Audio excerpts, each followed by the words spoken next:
नमस्कार साथियों, जैसा कि आप सभी छात्रों को पहले से मालूम है कि आरआरबी टेक्नीशियन का नोटिफिकेशन मार्च 2024 में आया था और इस बार आरआरबी टेक्नीशियन में एक नई वैकेंसी शामिल की गई थी, आरआरबी टेक्नीशियन ग्रेड 1।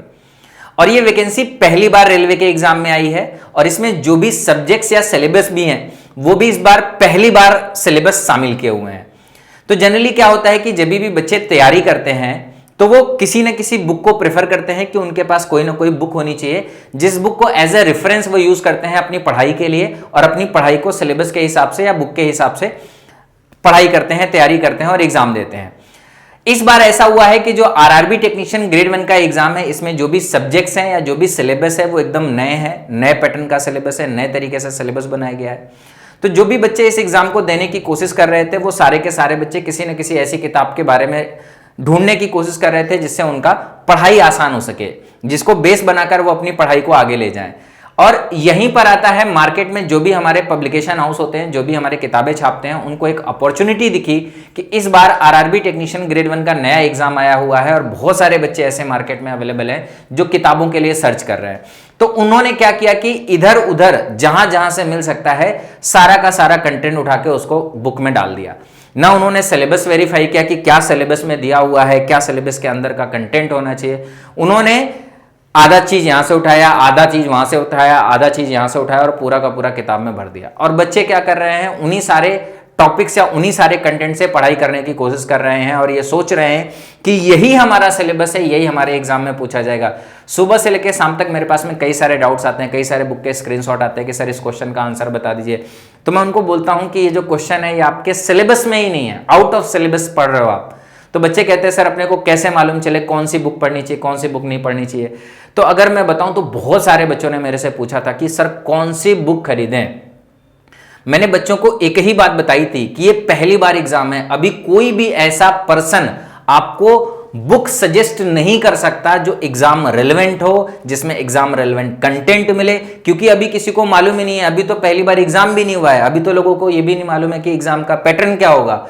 एटलीस्ट अगर जो कोई बुक प्रोवाइड भी कर रहा है तो उसको कम से कम एक चीज का तो ध्यान रखना चाहिए कि जो भी बुक प्रोवाइड कर रहे हैं वो एज पर ऑफिशियल सिलेबस तो प्रोवाइड कर दें कि बुक के अंदर का जो कंटेंट हो वो सिलेबस के हिसाब से हो। भले आप कहीं एक जगह से उठा रहे हो, अच्छी बात है, कहीं ना कहीं तो रेफरेंस एग्जाम वाला भी लेगा, तो आप भी कहीं ना कहीं का रेफरेंस लो, सही है, लेकिन कंटेंट तो सही चुनो ना। अगर कोई सिलेबस का पार्ट है तो उसको रखो, अगर सिलेबस का पार्ट नहीं है तो उसको बाहर निकालो। लेकिन मैंने देखा कि कई सारे बुक्स के मेरे पास में स्क्रीनशॉट है और वो इररिलेवेंट कंटेंट पड़ा हुआ है। आपके सिलेबस में सेट्स एंड थ्योरी है, सेट थ्योरी के अलावा रिलेशन आपके सिलेबस में नहीं है, लेकिन मैं देखता हूं मेरे पास में रिलेशन के क्वेश्चन आते हैं सेट थ्योरी एंड रिलेशन के चैप्टर से। इसी तरीके से मैंने और भी सब्जेक्ट्स देख रखे हैं, जैसे ज्योमेट्री है, ज्योमेट्री में सिमिलरिटी और पाइथागोरस है अपने सिलेबस में, लेकिन लाइन एंड ट्रायंगल के सवाल, सर्कल के सवाल, कॉमन टेंजेंट के सवाल, बहुत सारे सवालों के स्क्रीनशॉट आते रहते हैं। इवन दो अलग अलग एग्जाम के क्वेश्चन हमारे पास में स्क्रीनशॉट आते रहते हैं और बहुत सारे बुक भी मैंने देखे जिसमें ये सारे के सारे क्वेश्चन भी इंक्लूड किए गए हैं। आज मैं ऐसी ही एक बुक मेरे पास में एक बच्चे ने मतलब पूरी की पूरी पीडीएफ ही भेजी है कि सर ये बुक है आरआरबी टेक्नीशियन ग्रेड 1 की, क्या सही है सर, आप चेक कर लो, अगर सही है तो मैं इसको पढूं, अगर सही नहीं है तो मैं इसको नहीं पढूं। ऐसे मेरे पास में एक एक दो दो स्क्रीनशॉट आते थे, तो मुझे बहुत ज्यादा आइडिया नहीं लगता था। हालांकि मैंने एक दो बुक देखी थी, वेरीफाई की थी और मुझे सिलेबस सही नहीं लगा था, तो मैंने बच्चों को बोला था कि इस बार अभी कोई भी बुक ना लो, आप कोई ना कोई टीचर का कोर्स ले लो, कम से कम टीचर स्टडी कर करके एक एक चैप्टर पढ़ाएगा तो धीरे धीरे उसको नॉलेज रहता रहेगा क्या सिलेबस है और उसी के हिसाब से आपको पढ़ाएगा और उसी के हिसाब से आप पढ़ोगे तो आपका सिलेबस भी कंप्लीट हो जाएगा और एटलीस्ट आप सही से कंटेंट भी पढ़ोगे। लेकिन जैसे मैंने ये बुक देखी, मुझे ऐसा लगा कि अब जब एग्जाम इतना नजदीक है, बच्चों के पास में समय इतना कम है, अगर वो इतना सारा इररिलेवेंट कंटेंट पढ़ेंगे, अगर कोई बुक बना रहा है तो उसमें वो भी डेटा है जो आपके एग्जाम में आने वाला है, लेकिन उसके साथ में बहुत सारा वो भी डेटा है जो आपके एग्जाम में नहीं आने वाला है और बच्चे को आइडेंटिफाई करने के लिए कोई वहां पे बताने वाला नहीं कि ये आपके सिलेबस का पार्ट नहीं, ये आपके सिलेबस का पार्ट है। और इवन दो इसको एज अ सिलेबस का पार्ट दिखाया जा रहा है, जिससे बच्चे क्या करेंगे कि सारा का सारा कंटेंट पढ़ने की कोशिश करेंगे। हो सकता है कि किसी बच्चे के पास में 2 महीने का समय है, अगर उसको एग्जैक्ट सिलेबस के हिसाब से कंटेंट मिले तो कवर भी कर सके। लेकिन अगर उसको यही नहीं मालूम है कि ये क्वेश्चन हमारे एग्जाम में आने वाला है, नहीं आने वाला है, तो वो तो बुक को रेफरेंस मान के पढ़ेगा। अगर मैं बताऊं पहले के जमाने में ऐसा होता था कि अगर टीचर कोई बात बोल रहा है और बुक में कोई बात लिखी हुई है तो हमेशा बच्चे को मालूम था कि बुक में जो बात लिखी हुई वह 100% सत्य है। एक बार टीचर को हो सकता है कि गलती हो गई हो, तो वो एक बार टीचर से वेरीफाई करता है कि सर देखो बुक में ये लिखा हुआ है, सर आप ये बता रहे हो, तो टीचर उसको बताएगा कि हाँ बुक में टाइपिंग मिस्टेक है या हमने गलती कर रखी है, हम सही कर लेते हैं। लेकिन आज के समय में पूरा का पूरा सिनारियो बदल गया है, इतना कंपटीशन ज्यादा हो गया है कि आजकल बहुत सारे पब्लिकेशन हाउस है, बहुत सारी किताबें छापते हैं, इवन दो हर कोई किताब छाप रहा है और किताब में कोई बात लिखी है इसकी सत्यता की अब कोई भी गारंटी नहीं बची हुई है। अगर मैं बताऊं तो मेरे पास में एक बुक आई हुई है, देखो मैं आपको इसका स्क्रीनशॉट दिखाता हूं, मतलब पूरी की पूरी पीडीएफ है, मैं बुक दिखाने की कोशिश करूंगा। सिलेबस है, नंबर सिस्टम है, रेशनल इरेशनल है, नंबर है, बोडमास रूल है, सारा का सारा कंटेंट इसमें दिया हुआ है और ये लगभग सेम सिलेबस है, इसलिए इसमें जो भी कंटेंट दूसरी जगह से उठा के डाला गया है एकदम रेलेवेंट है। अगर आप मान लो ये पढ़ोगे चैप्टर तो आपको लगेगा हाँ ठीक है सारा का सारा कंटेंट सही है, लेकिन इसमें ऐसे ही जैसे मैं आगे बढ़ता गया, मैंने और भी कई सारे चैप्टर्स देखे, मैंने जैसे ही आगे बढ़ा, जैसे मैं एक चैप्टर खोलता हूं, आप देखोगे तो चैप्टर में जो सवाल मैंने देखे, मेरा दिमाग चकरा गया ये सब सवाल देखने के बाद। देखो ये सब सवाल हैं, मैं आपको बताता हूं इन सब सवालों का अपने आरआरबी टेक्नीशियन ग्रेड 1 के एग्जाम से दूर दूर तक का कोई लेना देना नहीं है। अब देखो ये तो फिर भी पाइथागोरस से कह सकते हैं कि सर्कल का सवाल है, पाइथागोरस लग रहा है। अब देखो इस सवाल में कोई भी दूर दूर तक का कोई लेना देना नहीं है, प्रॉपर सर्कल का सवाल है और पूरा का पूरा एंगल बेस्ड क्वेश्चन है, सर्कल के एंगल बेस्ड क्वेश्चन है। आप देखोगे इसमें कॉमन टेंजेंट बेस्ड क्वेश्चन है, ऐसे बहुत सारे सवाल है। आप देखो पूरा सर्कल का पूरा सर्कल, कॉमन टेंजेंट का सवाल है, कॉमन टेंजेंट का सवाल है, कॉमन टेंजेंट का सवाल है, पूरा सर्कल का सर्कल इसमें कॉन्सेप्ट घुसे रखा है, पूरा का पूरा सर्कल, एंगल हो गया, कॉन्सेप्ट हो गया, even though line and angle का पूरा कॉन्सेप्ट इसमें घुसे रखा है। मतलब फर्क ही नहीं पड़ रहा है कि बच्चे का नुकसान होगा कि नहीं नुकसान होगा। जो भी बच्चे ऐसी किताबों से पढ़ रहे हैं, मैं बोलूं सावधान हो जाओ, एकदम सावधान हो जाओ।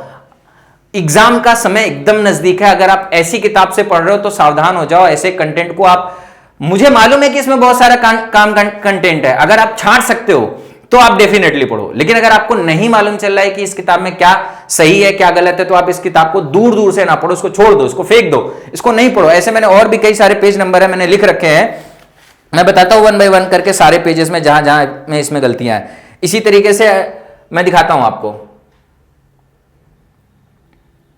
अब देखो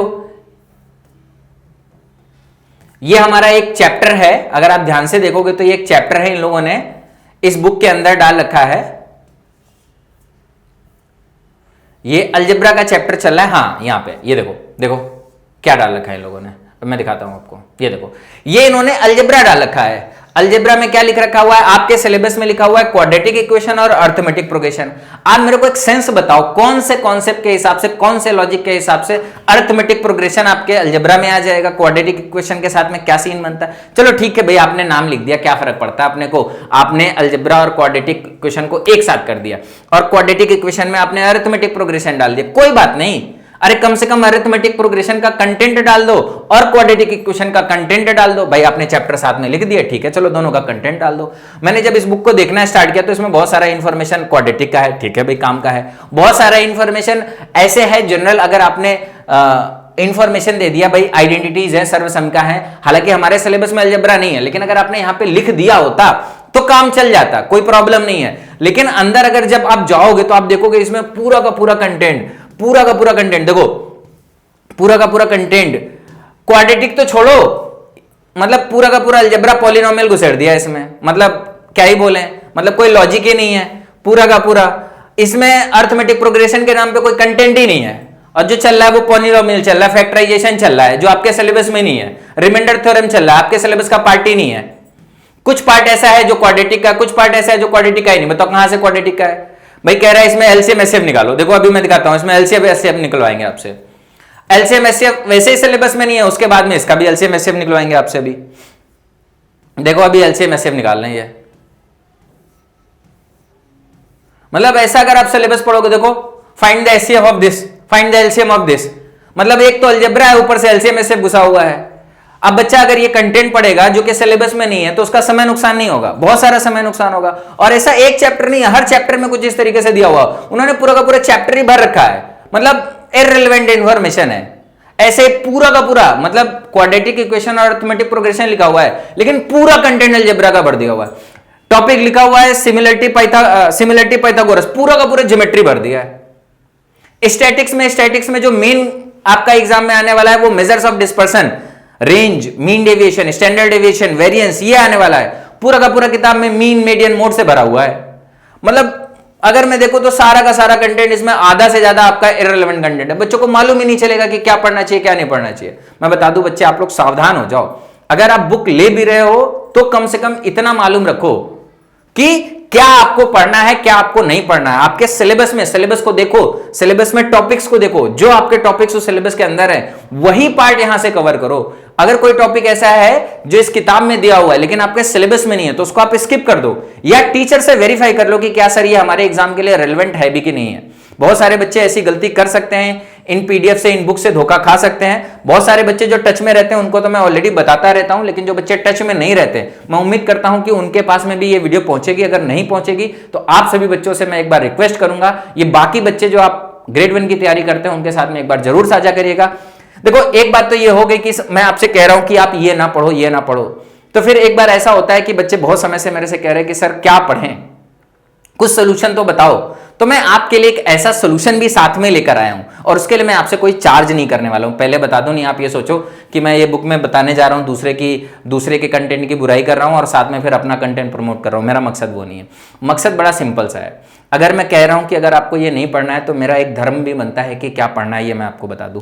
तो मैंने अपने कंटेंट में मेरा आरआरबी टेक्नीशियन ग्रेड 1 का जो पूरा का पूरा कोर्स है उसमें जो मैंने मैथमेटिक्स पढ़ा रखी है उसमें बहुत सारे क्वेश्चन मैंने करा रखे हैं, और उन सारे के सारे क्वेश्चन का कंपाइलेशन मैंने अलग से बना रखा है। तो लगभग 180 पेजेस की पीडीएफ मैंने ऑलरेडी बना रखी है। अगर मैं आपको दिखाऊं तो ये देखो 180 पेजेस की पीडीएफ है। ये proper as per official syllabus है। अगर आप देखोगे तो हर चैप्टर की मैंने डबल कॉलम के ऐसे क्वेश्चन बना रखे हैं, ऑलरेडी मैंने अपने बच्चों को प्रोवाइड कर रखा है, जिससे बच्चे पढ़ते हैं, बच्चे मॉक टेस्ट लगाते हैं, मॉक टेस्ट में 20 में 20 मैथ में स्कोर करते हैं। ऐसे बहुत सारे बच्चे, एक दो बच्चे नहीं। अगर आप, हमारी डेली 2 बजे प्रैक्टिस सेशन चलता है, डेली दोपहर में 2 बजे चलता है। अगर आप कभी लाइव होगे, जो भी मॉक टेस्ट होते हैं, जहां पे भी आरआरबी टेक्नीशियन ग्रेड 1 का मॉक टेस्ट होता है, अगर आप वहां पे टॉपर की लिस्ट उठा के देखोगे तो सारे के सारे बच्चे, आप अगर टॉप 30 बच्चे उठाओगे तो 20 बच्चे उसमें हमारे मिलेंगे। और वो क्या कंटेंट पढ़ते हैं, वो ये कंटेंट पढ़ते हैं। ये है एज पर ऑफिशियल सिलेबस का पूरा कंटेंट। आप देखो 180 पेजेस में जितना भी मेरे कोर्स में मैंने पढ़ा रखा है, सब कोर्स का कंपाइलेशन यहां पे मैंने बना रखा है। ये अभी आपका नंबर सिस्टम चल रहा है, इसी तरीके से सारे चैप्टर का मैंने कंपाइलेशन पूरा का पूरा बना रखा है। ये हमारा पूरा नंबर सिस्टम है, बहुत सारे क्वेश्चन नंबर सिस्टम में। ये देखो क्वाड्रेटिक इक्वेशन है, इसमें एक सवाल आपको अलजेब्रा का नहीं मिलेगा, सब क्वाड्रेटिक से रिलेटेड मिलेगा। जितना भी क्वेश्चन होगा प्रॉपर क्वाड्रेटिक इक्वेशन का क्वेश्चन रहेगा। आप देखो क्वाड्रेटिक इक्वेशन में मैंने 70 क्वेश्चन कराए, पूरा अलजेब्रा नहीं भर दिया है। सिलेबस में क्वाड्रेटिक लिखा है तो क्वाड्रेटिक पढ़ना है ना, पूरा अलजेब्रा थोड़ी ना पढ़ना है। तो मैंने पूरा का पूरा क्वाड्रेटिक पढ़ा रखा है, हर तरीके का सवाल करा रखा है। कोई भी टाइप का सवाल क्वाड्रेटिक का नहीं छूटा होगा। कहने का मतलब सिलेबस में क्वाड्रेटिक है तो क्वाड्रेटिक में जितना वेरिएशन है उसको कवर करो ना, अलजेब्रा नहीं कवर करना है। तो क्वाड्रेटिक में जितना वेरिएशन है वो सारा कवर है। इसी तरीके से आप देखोगे कोऑर्डिनेट ज्योमेट्री में मैंने पढ़ा रखा है। कोऑर्डिनेट ज्योमेट्री में अगर आप डाल देते पैराबोला, एलिप्स और हाइपरबोला तो मेरे को नहीं लगता, चलो ठीक है भाई कोऑर्डिनेट ज्योमेट्री लिखा हुआ है, पैराबोला, एलिप्स, हाइपरबोला पार्ट है। मैंने पढ़ा रखा है, थोड़ा पढ़ा रखा है, क्योंकि अभी पहली बार एग्जाम में मालूम नहीं है तो मैंने पढ़ा रखा है, मैंने सब कुछ पढ़ा रखा है, लेकिन सिलेबस के अंदर का पढ़ा रखा है, सिलेबस के बाहर का नहीं पढ़ा रखा है। अगर पूछा जाएगा पैराबोला कोऑर्डिनेट के अंदर आता है तो आप बोलोगे हाँ सर आता है, लेकिन अगर मैं पूछूं क्या पॉलिनोमियल क्वाड्रेटिक के अंदर आता है, नहीं आता है। क्वाड्रेटिक पॉलिनोमियल का एक छोटा सा पार्ट है, क्वाड्रेटिक पूरे अलजेब्रा का एक छोटा सा पार्ट है, जैसे पैराबोला पूरे कोऑर्डिनेट का एक छोटा सा पार्ट है, वो सिलेबस के अंदर आता है क्योंकि कोऑर्डिनेट सिलेबस में दिया हुआ है। आप देखोगे कि ऐसा पूरा कोऑर्डिनेट ज्योमेट्री पढ़ा रखा है मैंने, पूरा कोऑर्डिनेट ज्योमेट्री पढ़ा रखा है, लाइन है, एंगल है, पॉइंट है, सब कुछ पढ़ा रखा है। देखो लाइन है, हर तरीके से पूरा का पूरा सिलेबस पढ़ा रखा है मैंने। ऐसे पूरा का पूरा कंटेंट है। कोऑर्डिनेट ज्योमेट्री हो गया, दूसरा चैप्टर भी देख लो आप, हर तरीके के कई सारे चैप्टर है। देखो ट्रिग्नोमेट्री है, ट्रिग्नोमेट्री हालांकि इसमें भी आपको सेम मिल जाएगा क्योंकि ट्रिग्नोमेट्री का सिलेबस में कोई चेंज नहीं रहता, तो ट्रिग्नोमेट्री आपको सेम टू सेम मिलेगा। ट्रिग्नोमेट्री में ज्यादा प्रॉब्लम नहीं होगा। देखो कितने सारे सवाल करा रखे हैं, 223 क्वेश्चन है। खूब करो ना प्रैक्टिस, आओ कितना प्रैक्टिस करोगे, कितने तरीके के सवाल देखोगे। इससे बाहर एक सवाल एग्जाम में नहीं मिलेगा, एक सवाल इससे बाहर नहीं मिलेगा, पूरा का पूरा कंटेंट मिलेगा। यहां से पूरी की पूरी पीडीएफ बना रखी है आपके लिए मैंने। हाइट एंड डिस्टेंस ये सेम रहेगा, जो भी बुक लोगे उसमें भी यही सेम कंटेंट मिलेगा। वेरिएशन कवर कर रखा है, जितने तरीके के सवाल होते हैं सब तरीके के सवाल कर रखे हैं, हर तरीके का सवाल करा रखा है। देखो सिमिलरिटी में फिर सिमिलरिटी कराई है, पूरा ज्योमेट्री नहीं करा रखा है। हाँ, जब हम पेड कोर्स पढ़ा रहे थे तो सिमिलरिटी बताने के लिए ट्रायंगल वगैरह बनाना पड़ा, एंगल वगैरह बताना पड़ा, क्योंकि उसका लॉजिक रहता है। ट्रायंगल क्या होता है, एंगल क्या होता है, मीडियन क्या होता है, एंगल बाइसेक्टर क्या होता है, वो बताना पड़ा, समझाना पड़ा। सिमिलरिटी के लिए जरूरत थी, लेकिन इसका मतलब ये नहीं कि सवाल उसका पूरा का पूरा उठा के डाल दिया। सिमिलरिटी है, देखो पूरा सिमिलरिटी के जितने भी वेरिएशन हो सकते हैं सिमिलरिटी में वेरिएशन कवर कराएं। फिर पाइथागोरस है, पाइथागोरस में जितने वेरिएशन हो सकते हैं पाइथागोरस में वेरिएशन कवर कराएं। पूरा ज्योमेट्री नहीं भर दिया है। सेट थ्योरी, सेट थ्योरी में सेट थ्योरी कराया है। सेट थ्योरी से रिलेटेड जो भी आपके एग्जाम में सिलेबस दिया हुआ है, टाइप के कितने टाइप क्या है, रिप्रेजेंटेशन क्या है, नल सेट क्या है, फाइनाइट सेट क्या है, इनफाइनाइट सेट क्या है, सिमेट्रिक डिफरेंस क्या है, वेन डायग्राम क्या है, ये कराया हुआ है। ये पूरे सिलेबस में आप देखोगे आपको हमारे इसमें मिलेगा, पूरा सेट थ्योरी मिलेगा, सब कुछ मिलेगा। सेट थ्योरी में जितने तरीके के सवाल बन सकते हैं हर तरीके के सवाल मिलेंगे, सेट से रिलेटेड सवाल मिलेंगे। मेंसुरेशन में क्या है कि थोड़ा सा 2D भी बता रखा है, फिर 3D भी बता रखा है। 2D इसलिए बता रखा है क्योंकि 3D में थोड़ा सा 2D का जरूरत रहता है, और सरफेस एरिया में कई बार 2D से सवाल बन सकता है, तो 2D बता रखा है, थोड़ा सा अगर है तो चलेगा। लेकिन अगर आपको प्रैक्टिस करना है तो आप प्रॉपर 3D की प्रैक्टिस करो। 2D में बहुत ज्यादा सवाल नहीं है, देखो बहुत ज्यादा सवाल नहीं है, बेसिक बेसिक बताने के लिए थोड़े थोड़े सवाल डाल रखे हैं। आप देखो ना, ट्रायंगल में 10-15 सवाल डाल रखे हैं, क्वाड्रिलेटरल में 16 सवाल डाल रखे हैं, सर्कल में 13 सवाल डाल रखे हैं। बेसिक बेसिक बताने के लिए जितने जितने क्वेश्चन चाहिए उतने बता दिए बस। अब जो चाहिए अपने सिलेबस में 3D मेंसुरेशन है, सरफेस एरिया एंड वॉल्यूम है, तो सरफेस एरिया वॉल्यूम में भर भर के सवाल है। अब देखो जितने भी टाइप वाइज है, क्यूब क्यूबॉइड के सवाल हो गए, सर्कल के सवाल हो गए, सब मतलब जितने भी तरीके के सवाल हो गए। इसमें प्रिज्म पिरामिड है सिलेबस में, प्रिज्म पिरामिड डालो ना, लगेगा कि सिलेबस का पार्ट है, सारा का सारा कंटेंट है। तो ये मैं कंटेंट आप सभी बच्चों के लिए सेट थ्योरी का, देखो प्रैक्टिस है अलग से, मतलब सवाल भी है, प्रैक्टिस भी है, अलग से भी है। इसके अलावा आप देखोगे मैंने कई सारे अलग से प्रैक्टिस सेट करा रखे, उनके भी डबल कॉलम पीडीएफ पूरा का पूरा बना रखा है। मिक्स्ड प्रैक्टिस है, सब मिक्स्ड क्वेश्चन है, सब मिक्स्ड क्वेश्चन है। आप देखोगे सब मिक्स्ड क्वेश्चन है, ये सब मिक्स्ड क्वेश्चन है, और ये भी मैंने करा रखा है। तो अगर आपको चाहिए तो मैं ये पूरा का पूरा कंटेंट फ्री में प्रोवाइड कर दूंगा। इसके लिए आपको क्या करना है, कुछ करना ही नहीं है, मतलब फ्री है तो मतलब कुछ करना नहीं, क्या करना है। अब कैसे दूंगा मैं आपको, ये एक टेलीग्राम चैनल है, ये टेलीग्राम चैनल ज्वाइन कर लो। ये टेलीग्राम चैनल पे ये मैं पूरी की पूरी पीडीएफ आपको डाल दूंगा। हाँ, इस पीडीएफ में सिर्फ एक ही चीज है, इस पीडीएफ में सिर्फ आपको क्वेश्चन और आंसर मिलेंगे, सोल्यूशन नहीं मिलेंगे। क्यों? क्योंकि ये हमारी डबल कॉलम की पीडीएफ है जो पेड कोर्स में जाती है, तो इसमें आंसर रहते हैं, क्वेश्चन के साथ में आंसर मिलता है, सोल्यूशन नहीं मिलता। सोल्यूशन पीडीएफ बहुत ज्यादा बड़ा हो रहा था, मतलब अब जैसे इसमें एक पेज में 12 क्वेश्चन आते हैं, सोल्यूशन पीडीएफ में एक क्वेश्चन में एक पेज में एक क्वेश्चन मिलेगा, उसकी फाइल बहुत ज्यादा बड़ी हो रही थी, तो मैं सोल्यूशन पीडीएफ लेकर नहीं आया। लेकिन अगर आप लोगों को सोल्यूशन पीडीएफ भी चाहिए तो आप मेरे को वीडियो के नीचे कमेंट करके बता देना कि सर हमको सोल्यूशन पीडीएफ भी चाहिए, तो मैं इस पूरे कंटेंट का आपको सोल्यूशन पीडीएफ भी प्रोवाइड करा दूंगा, इस पूरे कंटेंट का सोल्यूशन पीडीएफ भी प्रोवाइड कर दूंगा। लेकिन ये जो डबल कॉलम की पूरी प्रैक्टिस पीडीएफ है, या फ्री में ले सकते हो, आपको बस ये टेलीग्राम चैनल ज्वाइन कर लेना है। इस टेलीग्राम चैनल पे ये आपको पूरी की पूरी पीडीएफ मिल जाएगी, ठीक है। तो जो भी बच्चे टेक्नीशियन ग्रेड 1 की तैयारी कर रहे हैं, थोड़े से सावधान हो जाए, क्या कंटेंट पढ़ना है, कहां से पढ़ना है, कौन सी बुक से पढ़ना है, क्या रिलेवेंट है, सिलेबस देख के आपको डिसाइड करना होगा, और उसी के हिसाब से अपने को तैयारी करनी होगी, क्योंकि बहुत ज्यादा आपके एग्जाम में अब समय बचा हुआ नहीं है। तो मैं उम्मीद करता हूं कि आपको ये वीडियो पसंद आया होगा, और जो भी इंफॉर्मेशन है वो आपको रिलेवेंट लगा होगा। जैसा भी आपका सजेशन है एक बार कमेंट करके जरूर बताएं, और अगर इस पीडीएफ के लिए अगर आपको सोल्यूशन चाहिए तो कमेंट करके जरूर बताएं। चलिए मिलते हैं नेक्स्ट वीडियो में, तब तक के लिए बाय बाय, टेक केयर, जय हिंद।